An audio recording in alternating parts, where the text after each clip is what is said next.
सही। कल हमने बेटा यहाँ से डिस्कस किया था कि migrating volume of a gas ना, कि इसके थ्रू हम क्या करते हैं, rate of reaction find out करते हैं। तो ये आपके पास बेटा इसका एक्सपेरिमेंटल सेटअप था। अब जैसे यहाँ पर इन्होंने फिलहाल स्टॉप वॉच नहीं शो की है, स्टॉप वॉच भी मस्ट है क्योंकि जाहिर सी बात है टाइम आप स्टॉप वॉच की मदद से मेजर करेंगे। ठीक है, तो आपका एक्सपेरिमेंटल सेटअप कुछ इस तरह होता है, आपकी गैस सेंस होती है और साथ में आपके पास वही मार्बल चिप्स हैं, वो क्या कहलाती है, कैल्शियम कार्बोनेट कहलाते हैं। ठीक है ना, तो वही आपके पास मार्बल चिप्स हैं। मार्बल चिप्स की मदद से आपने क्या करा है, उसके अंदर डाइल्यूट एसिड ऐड किया है, कार्बन डाइऑक्साइड प्रोड्यूस हो गया है, जो कार्बन डाइऑक्साइड है उसको आपने गैसेज में कलेक्ट किया है। और कलेक्ट करने के बाद अब जो इसके बाद जो नेक्स्ट स्टेप है, जो हमने रीडिंग्स रिकॉर्ड की थी, उस रीडिंग को रिकॉर्ड करने के बाद हमने क्या किया था कि हम रेट ऑफ रिएक्शन कैसे फाइंड आउट करेंगे, हम ग्राफ प्लॉट करेंगे। तो दूसरा काम हमारा बेटा क्या था कि हम ग्राफ कैसे प्लॉट करेंगे, इसको हमने डिस्कस करना है। तो ग्राफ हमने जो प्लॉट किया था वो भी थोड़ा बहुत तो कल मैंने डिस्कस कर लिया था कि आपका ग्राफ किस तरह का बनता है, लेकिन एक प्रॉपर ग्राफ के लिए ना मैं एक मिनट शेयर कर रही हूँ स्क्रीन। ठीक है ना, उसमें आपके पॉइंट्स देखे हैं, इसकी आप अपने पास पिक्चर सेव कर लीजिएगा। इसके पॉइंट्स ना अक्सर ग्राफ में डिस्कस करने के लिए एग्जामिनेशन में आ जाता है आपके पास।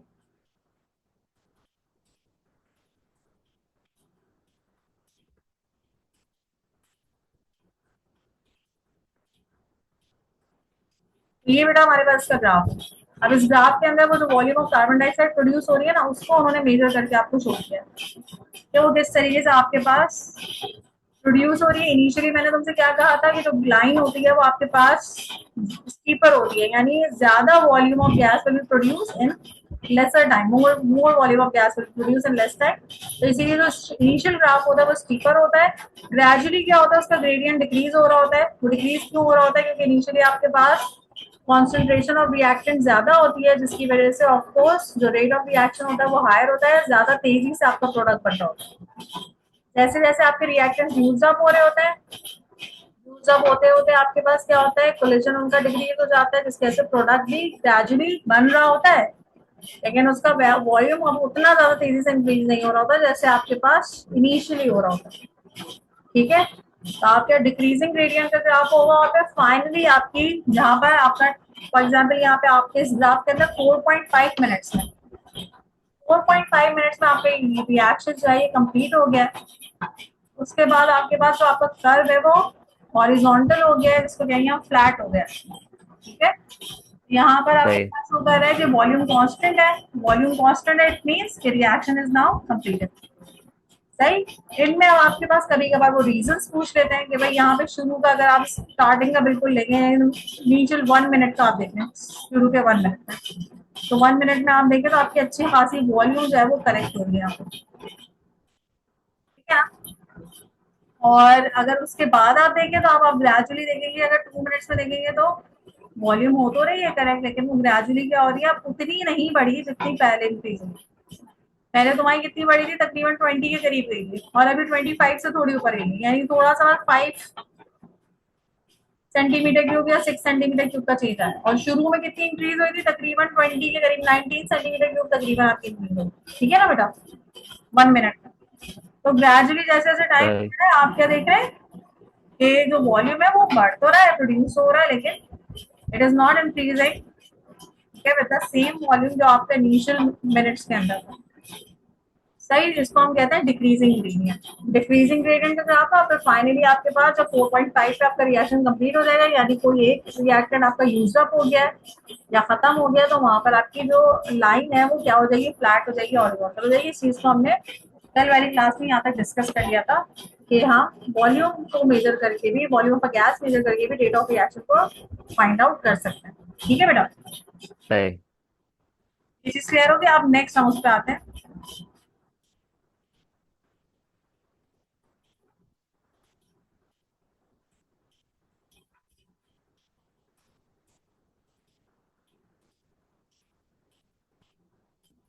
अब हमारे पास सेकंड क्या था बेटा, तो सेकंड तुम लोगों को बताया था, that is what, by measuring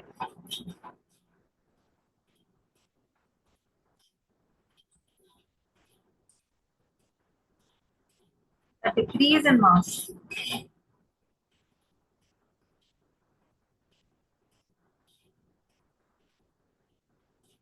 reaction mixer.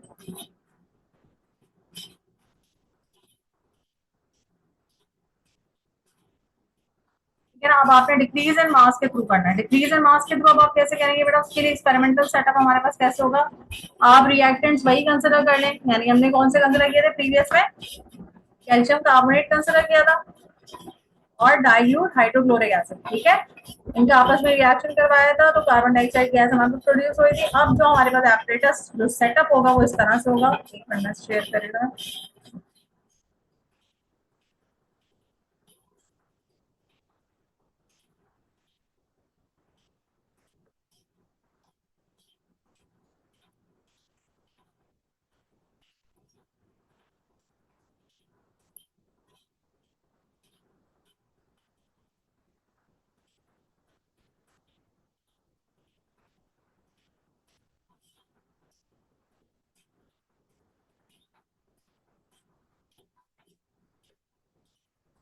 Clear है पिक्चर।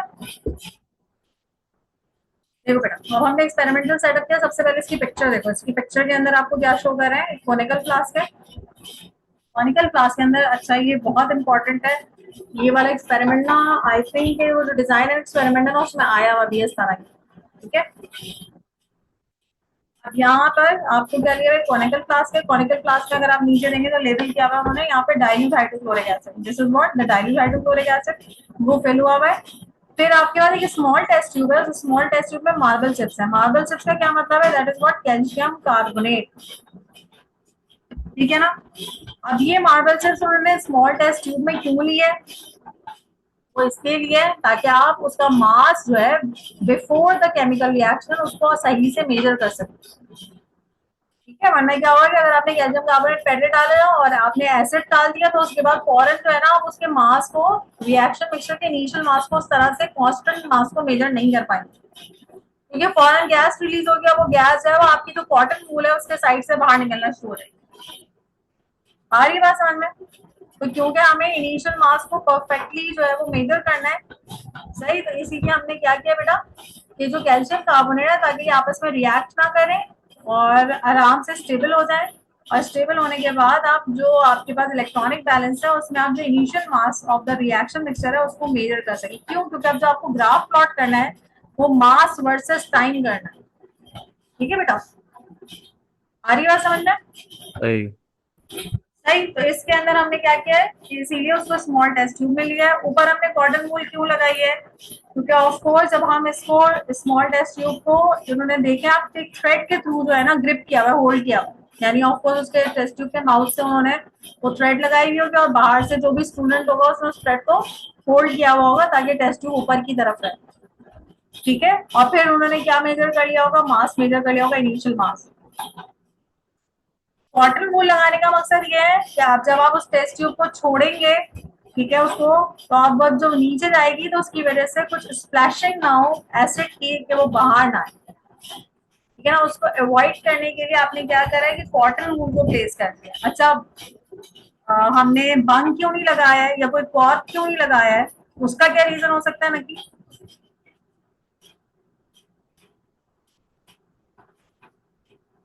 मतलब हमने कॉटन वूल लगाई है, कॉटन वूल की जगह हम कोई जो बंग या कॉर्क होता है जो कॉनिकल फ्लास्क के माउथ पे फिक्स करके लगा दिया जाता है, वो क्यों नहीं लगाया। बस क्योंकि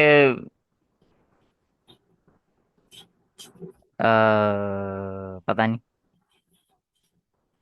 हमें इसलिए नहीं लगाया क्योंकि हमें टाइमली यही तो नोट करना है कि मास कितना डिक्रीज हो रहा है। अगर तुमने कोई कॉर्क लगा दिया या बंग लगा दिया तो गैस बाहर कैसे निकलेगी। हाँ हाँ। जब गैस बाहर निकलेगी तभी तो रिएक्शन मिक्सचर का मास है वो डिक्रीज होगा। सही है ना। आपको क्या मेजर करना है, आपको decrease in mass actually measure करना है।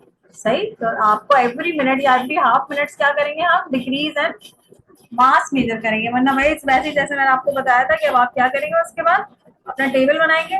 टेबल के अंदर आपके पास एक कॉलम किसका हो जाएगा, आपके टाइम का हो जाएगा जिसको आप मिनट्स में ले लेंगे। तो आपका मास का हो जाएगा, मास ग्राम्स में ले लेंगे और फिर उसको आप मेजर कर लेंगे।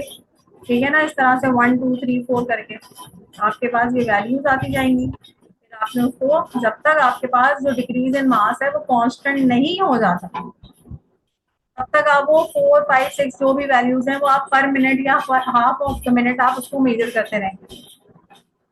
ठीक है ना। जब आपका डिक्रीज इन मास कांस्टेंट हो जाएगा, इसका मतलब फर्दर डिक्रीज नहीं हो रहा। फर्दर डिक्रीज जब मास नहीं होगा, जब आपकी कार्बन डाइऑक्साइड फर्दर प्रोड्यूस नहीं हो रही होगी। ठीक है, इसका मतलब स्केप नहीं कर रही, आपके रिएक्शन मिक्सचर का मास डिक्रीज नहीं हो रहा, आपका रिएक्शन कंप्लीट हो गया। इनिशियली आपकी ज्यादा गैस बनेगी। ज्यादा गैस क्यों बनेगी? क्यों? क्योंकि आपके रिएक्टेंट की कॉन्सेंट्रेशन ज्यादा है, जिसकी वजह से आपकी गैस ज्यादा बनेगी। गैस ज्यादा बनेगी तो इनिशियल रेट ऑफ रिएक्शन जो है वो आपका ज्यादा होगा, ग्रेजुअली वो डिक्रीज होगा और फाइनली वो फ्लैट हो जाएगा, आपका कर्व या हॉरिजॉन्टल हो जाएगा, which shows your reaction is now completed. ठीक है, सही। यहाँ तक क्लियर हो गया बेटा? तो हम इस तरीके से जो है ना इसको डिस्कस करेंगे। अच्छा, अब हमारे पास नेक्स्ट जो है, फिर हमारे पास ऑफकोर्स इसका ग्राफ प्लॉट हो जाएगा। यहाँ तक इसका एपरेटस और इसका ये प्रोसीजर भी आपका लिखा हुआ है। Set of the apparatus shown in figure, use a cotton wool plug to prevent the acid from splashing out of the conical flask during the reaction. ठीक है, record the mass of the conical flask and contents, release the thread and ensure that the marble chips are in contact with the dilute hydrochloric acid. Start the stopwatch immediately. ठीक है, सही। at 1 minute interval record the mass of the conical flask and its contents. Using the data obtained, plot a graph of mass of the conical flask and its content against time. सही। Initially आपके पास मास क्या होगा बेटा? सबसे ज्यादा होगा, फिर आपके पास ग्रेजुअली मास क्या हो जाएगा? आपका डिक्रीज हो जाएगा। उसके बाद अब आपके पास जो नेक्स्ट आप काम करेंगे, that you will plot the graph. ठीक है, एक मिनट में ग्राफ भी आपको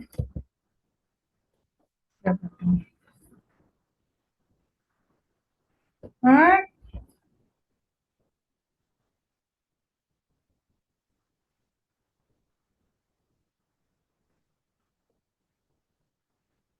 एक मिनट।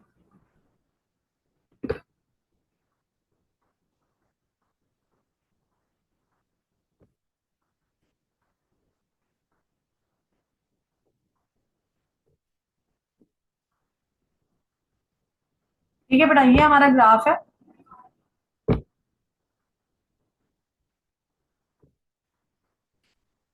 सही है, ये आपका क्या शो कर रहा है कि आपके पास जो मास, इनिशियल मास जैसे हमारे पास उसमें शो हो रहा था 200 था, 200 ग्राम्स था। ठीक है ना, ग्रेजुअली फॉर एवरी मिनट आप क्या देख रहे हैं कि आपका जो है वो मास डिक्रीज हो रहा है। इनिशियली जो आपका मास होगा वो ज्यादा डिक्रीज होगा। उस इनिशियल डिक्रीज के लिए आप क्या कर सकते हैं बेटा? इसको यहाँ पर आप ड्रॉ करके देख सकते हैं।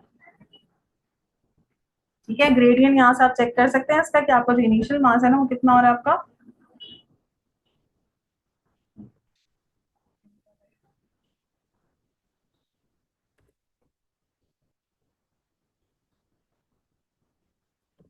हम्म,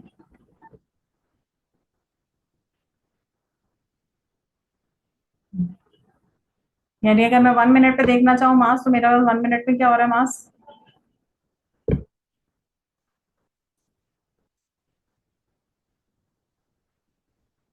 इतना डिक्रीज हो रहा है। ठीक है ना बेटा? अब फिर अगर मैं नेक्स्ट मिनट में इसको चेक करूंगी, तो नेक्स्ट मिनट में जो डिक्रीज होगा वो उससे कम होगा। अगर मैं इससे आगे जाऊंगी, अब मैं आगे जाऊंगी, इतनी स्ट्रेट लाइन नहीं बनेगी। अब देखो जो डिक्रीज इन मास है वो आपका ग्रेजुअली क्या हो रहा है? कम हो रहा है। ठीक है बेटा, ये चीज क्लियर हो रही है? सही। सही, यानी आपके पास इनिशियली जो है वो सबसे ज्यादा मास डिक्रीज होगा, देन ग्रेजुअली जो डिक्रीज इन मास है वो कम रेट से डिक्रीज होगा, जिसको हम कहते हैं डिक्रीजिंग ग्रेडियंट वाला ही एक ग्राफ है। ठीक है, और फिर फाइनली आपके ग्राफ क्या हो जाएगा? वो कांस्टेंट हो जाएगा। यानी जब कार्बन डाइऑक्साइड आपके पास फर्दर रिलीज नहीं हो रही होगी, इसका मतलब one of the reactant is finished या either both of the reactant is now finished. तो अब it will not produce further carbon dioxide, जिसकी वजह से आपका जो इलेक्ट्रॉनिक बैलेंस है, उसमें जो मास शो हो रहा होगा, इट विल नॉट चेंज। ठीक है ना, टाइम इंक्रीज हो रहा है but the mass will remain fix. ठीक है, जिसकी वजह से आपकी जो लाइन होगी, it will become horizontal, it will become flat. सही है। और सही। इनिशियल रेट ऑफ रिएक्शन क्यों ज्यादा है, उसकी बात स्टीपेस्ट क्यों आपका इनिशियल ग्राफ, वो उसकी आप रीजन यही बताएंगे कि स्टीपेस्ट इसलिए होता है ग्राफ, क्यों? क्योंकि वहां पर आपकी कॉन्सेंट्रेशन ऑफ रिएक्टेंट ज्यादा होती है, जिसकी वजह से उनका जो कोलिजन होता है, फ्रीक्वेंसी ऑफ कोलिजन होती है, वो भी ज्यादा होती है इनिशियली, इसलिए आपका प्रोडक्ट भी ज्यादा बन रहा होता है। जब ज्यादा बन रहा है इसका मतलब ज्यादा कार्बन डाइऑक्साइड जो है वो बाहर जा रही है, मास ज्यादा डिक्रीज होगा। ठीक है बेटा। अच्छा, दूसरा इसी ग्राफ को लॉस इन मास से भी बनाया जाता है। लॉस इन मास बेटा हम कैसे निकालेंगे? लॉस इन मास हम ऐसे निकालते हैं कि फॉर एग्जाम्पल आपके पास लॉस इन मास, किसका मास लॉस हो रहा है आपके हिसाब से एक्सपेरिमेंट में, मास किसका लॉस हो रहा है? दो तरह से इसके ग्राफ प्लॉट होते हैं। एक तो डिक्रीज इन मास, ये जो आपको नजर आ रहा है जिसमें मास आपका कम हो रहा है। एक हो रहा है मास लॉस। लॉस किस चीज का मास हो रहा है इस एक्सपेरिमेंट में, बता सकते हो?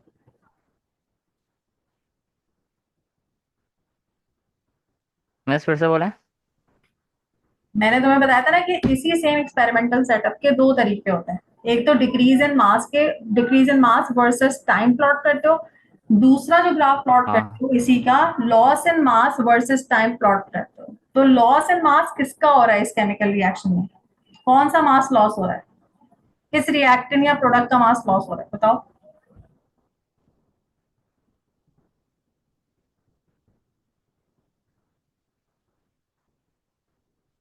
भाई कौन सी गैस बाहर निकल रही है? Carbon dioxide. Carbon dioxide. तो कार्बन डाइऑक्साइड के मास लॉस हो रहा है ना, हाँ, है ना? कार्बन डाइऑक्साइड का मास लॉस हो रहा है, तो वो आप लॉस्ट मास कैसे निकालेंगे कार्बन डाइऑक्साइड का? हम्म। Gas cylinder.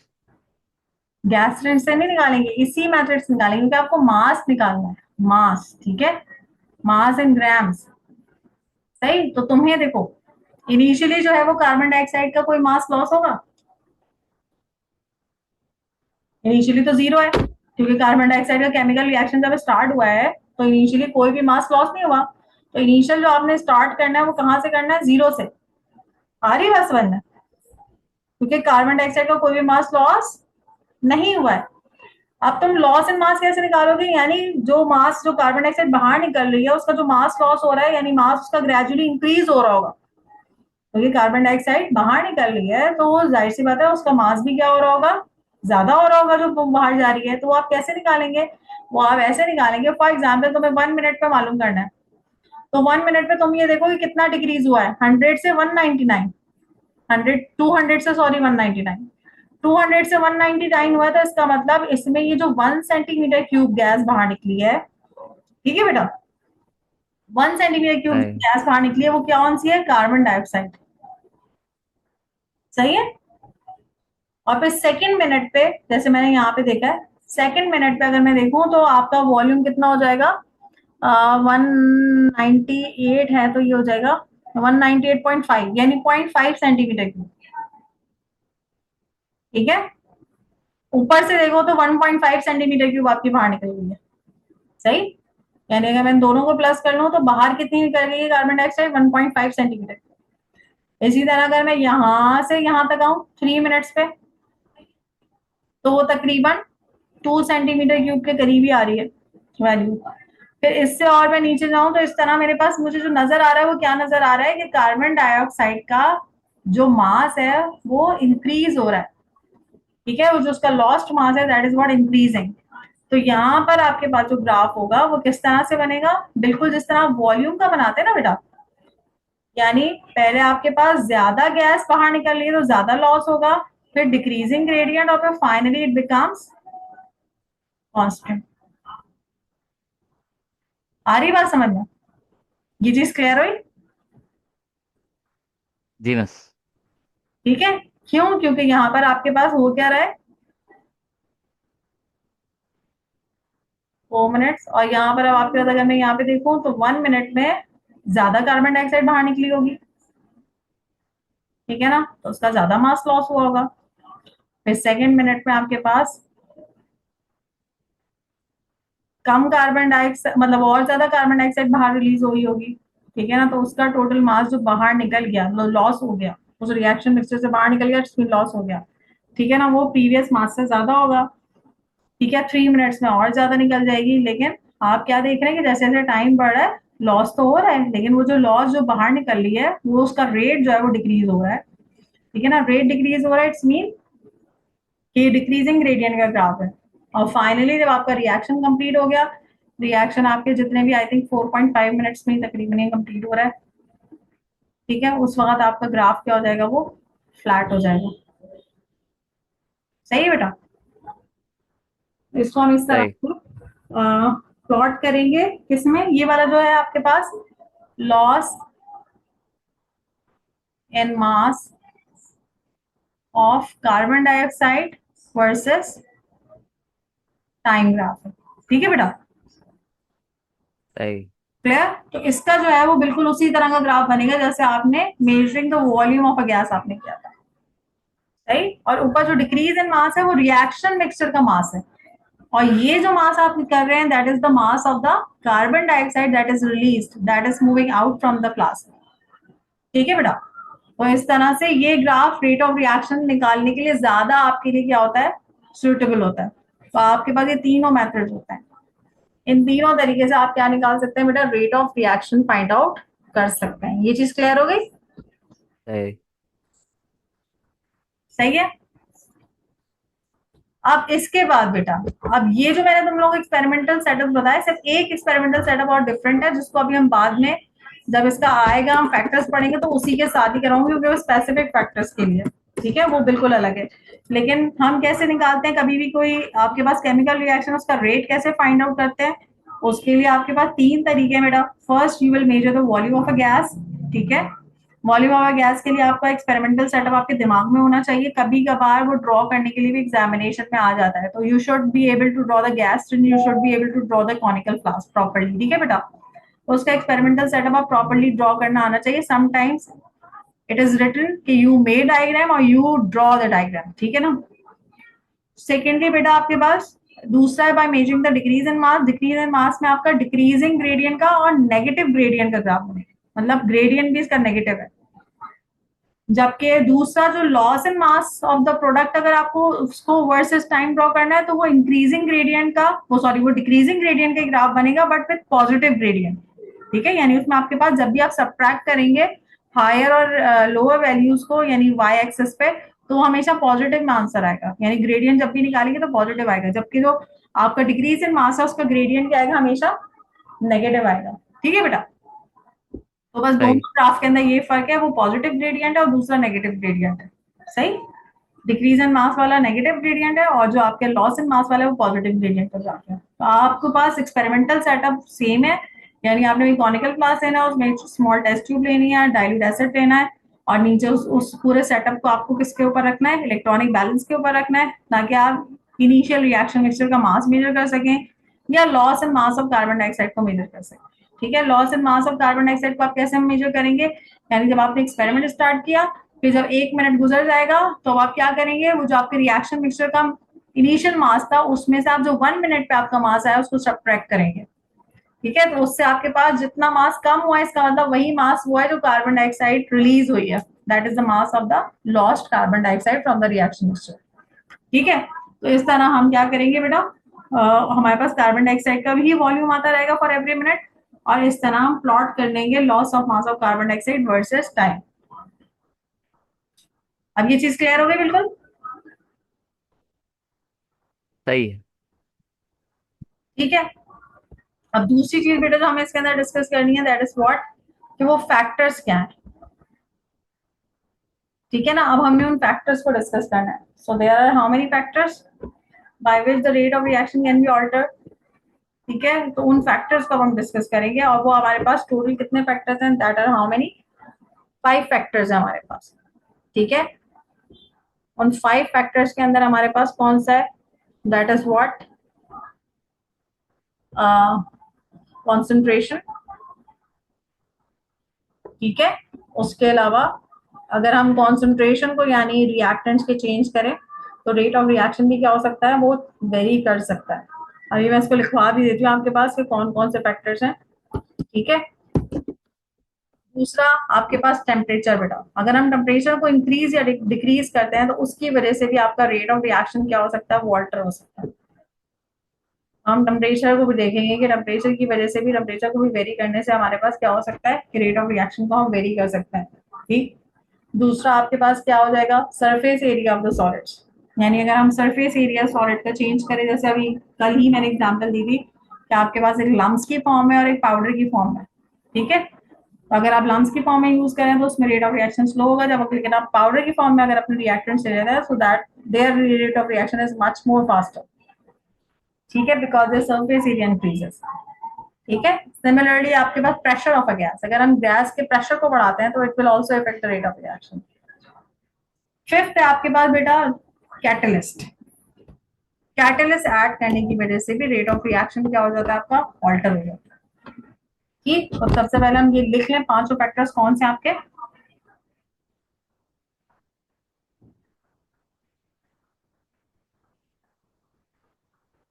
Factors that effect, एक मिनट बेटा,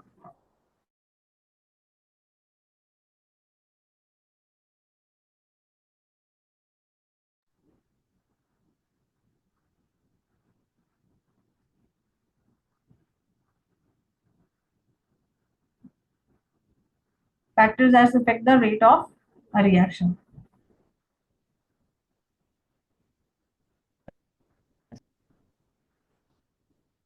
नंबर वन इसमें बेटा क्या है,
जी बेटा, ठीक है। हेलो, सही। ठीक है बेटा, तो ये these are the five factors, that is concentration, pressure of gases, surface area of solids, changing the temperature, adding and removing catalyst. अच्छा, प्रेशर जो है वो हमेशा गैसेस के केस में आएगा। अगर आपके पास लिक्विड है या सॉलिड है तो हम प्रेशर वाले फैक्टर को फिर वहां पे कंसिडर नहीं करेंगे, यानी रिएक्टेंट्स जो है वो इन द फॉर्म ऑफ सॉलिड या लिक्विड्स हैं, रिएक्टेंट्स या प्रोडक्ट। ठीक है, तो वहां पर हम प्रेशर को कंसिडर नहीं करेंगे, प्रेशर से वहां वहीं पे वो फैक्टर कंसिडर करेंगे जहां पे आपके गैसेस होंगी, यानी रिएक्टेंट्स और products are in the form of gases. ठीक है बेटा, तो वहां पर ही हमसे प्रेशर को कंसिडर करते हैं।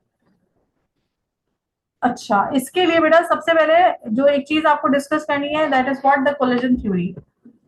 कोलिजन थ्योरी क्या कहती है बेटा आपके पास, कोलिजन थ्योरी आपके पास ये कहती है दैट इज व्हाट, कि जो भी पार्टिकल्स हैं that are colliding, they must have the minimum amount of energy that they must have in order to a successful collision। ठीक है, successful collision is that collision in which the product is formed. ठीक है, तो collision theory क्या कहती है कि एक तो पार्टिकल्स दे मस्ट कोलाइड। पहला मतलब इसका जो पार्ट है कि जो पार्टिकल्स होने चाहिए, जो भी आपके मॉलिक्यूल्स हैं या एटम्स हैं या पार्टिकल्स हैं, दे मस्ट कोलाइड। ठीक है, उनको कोलाइड करना चाहिए। सेकंड आपके पास they must have the minimum energy. वो मिनिमम एनर्जी क्या है बेटा, that is the minimum amount of energy that is called the activation energy. It is necessary, इसको हम प्रीवियस चैप्टर के अंदर पढ़ चुके हैं। एक्टिवेशन एनर्जी क्या होती है, that is the minimum amount of energy by which the new products can be formed. ठीक है। और वो एक्टिवेशन एनर्जी वो एनर्जी होती है जिसमें आपका जब मॉलिक्यूल या पार्टिकल कोलाइड करता है, ठीक है, तो उसके प्रीवियस बॉन्ड्स ब्रेक हो जाते हैं और न्यू बॉन्ड्स फॉर्म हो जाते हैं। जब न्यू बॉन्ड्स फॉर्म होते हैं इसका मतलब a new product will be form. So that is the successful collision. जैसे आपकी एटमॉस्फेयर है, इसमें नाइट्रोजन भी है, हाइड्रोजन भी है, ऑक्सीजन भी है, इनमें इनके मॉलिक्यूल्स दे आर कोलाइडिंग, ठीक है, वो कोलाइड तो कर रहे हैं but they don't have that activation energy. उनके पास वो एक्टिवेशन एनर्जी नहीं है जिसकी वजह से they will form the new products. इसीलिए आपके एयर जो है it remains like a mixture, उसमें आपके पास जो है वो नए प्रोडक्ट जो है बेटा फॉर्म नहीं हो रहे होते। ठीक है बेटा। नए प्रोडक्ट किस लिए फॉर्म नहीं हो रहे होते? क्यों? क्योंकि उनके पास वो एक्टिवेशन एनर्जी मौजूद नहीं है बेटा। क्लियर? ये चीज समझ में आई? लेकिन अगर सही। इसी एयर में मुझे नाइट्रोजन और हाइड्रोजन को आपस में रिएक्ट करके अमोनिया बनाना है, तो उसके लिए मैं इनमें से कंडीशंस जो मैंने अभी सामने फैक्टर्स लिखे हैं, इन फैक्टर्स की वजह से मैं उनकी एक्टिवेशन एनर्जी उनको इतनी प्रोवाइड कर दूंगी कि जो नाइट्रोजन और हाइड्रोजन है आपके एटमॉस्फेयर में जो मौजूद है, उनकी एक्टिवेशन एनर्जी इतनी हो जाएगी कोलिजन के वक्त कि they will form a new product like ammonia. ठीक है। जो हम अमोनिया की प्रोडक्शन करते हैं हैबेस प्रोसेस, तो उसमें हम इन्हीं फैक्टर्स को चेंज करके उनके मॉलिक्यूल्स को इतनी एक्टिवेशन एनर्जी दे देते हैं कि नाइट्रोजन अपने बॉन्ड्स ब्रेक कर देता है, हाइड्रोजन अपने बॉन्ड्स ब्रेक करता है और फिर नए बॉन्ड्स बनाता है, अमोनिया फॉर्म करता है। ठीक है बेटा।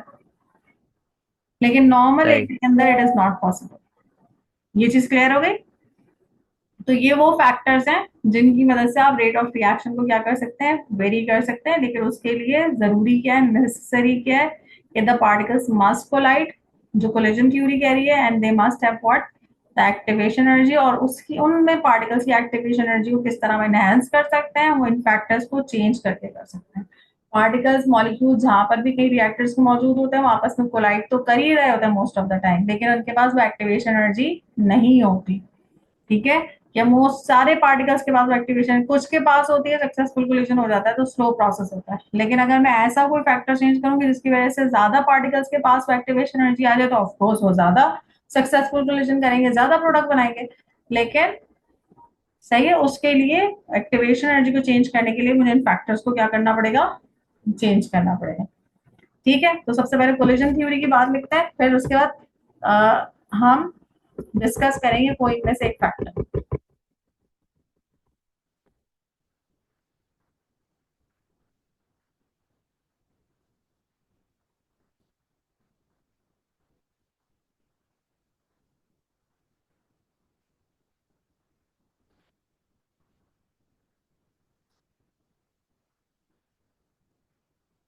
For a chemical reaction to occur, यानी अगर इफ यू वांट कि केमिकल रिएक्शन हो,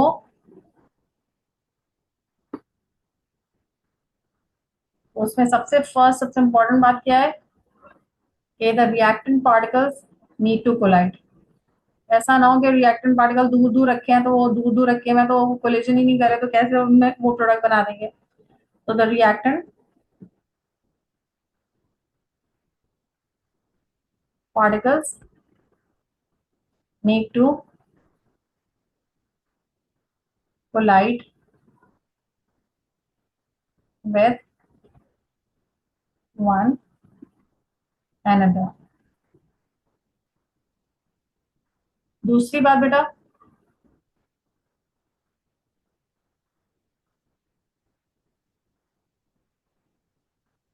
for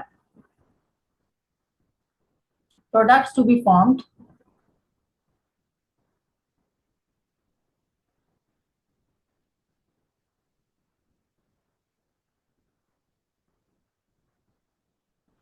the collision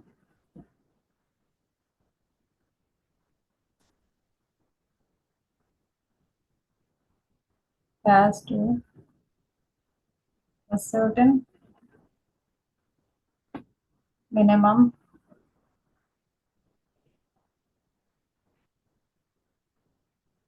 amount of energy called activation energy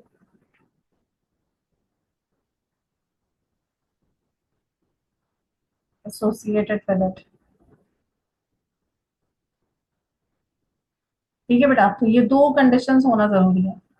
collision theory कह रही है कि अगर आपको सक्सेसफुल कोलिजन चाहिए ना, सक्सेसफुल कोलिजन के लिए तो the reactant particles must collide with each other, and the second thing is what, in order to form the product the collision must have the minimum amount of energy that is called the activation energy. ठीक है, so for a successful collision इसी को कहते हैं कि reactant किस पे चल जाए, प्रोडक्ट में, प्रीवियस बॉन्ड ब्रेक हो जाए, न्यू बॉन्ड्स फॉर्म हो जाए। ये चीज हम लास्ट उसके अंदर भी पढ़ चुके हैं। ठीक है, सही।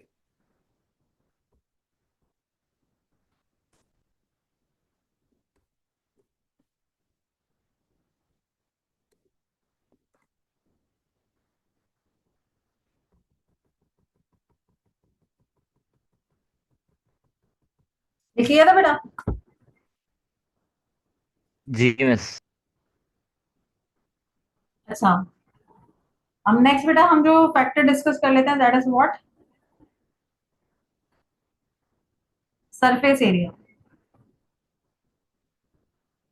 पहला बल्कि हमारे साथ कॉन्सेंट्रेशन था ना जो हमने लिखा था। कॉन्सेंट्रेशन डिस्कस कर लेते हैं। अच्छा, टाइम हमारे पास कम रह गया तो बस सिर्फ कॉन्सेंट्रेशन की थोड़ी सी बात, कि सबसे पहले कॉन्सेंट्रेशन इंक्रीज करने से होगा क्या बेटा। अगर आप कॉन्सेंट्रेशन किसी भी एक रिएक्टेंट की इंक्रीज कर देते हैं, ठीक है, फॉर एग्जाम्पल, आई थिंक ये यहाँ पे कंप्लीट नहीं हो पाएगा, मुझे थोड़ा बहुत डिस्कस कर लेते हैं। फॉर एग्जाम्पल आपके पास दो बीकर है बेटा,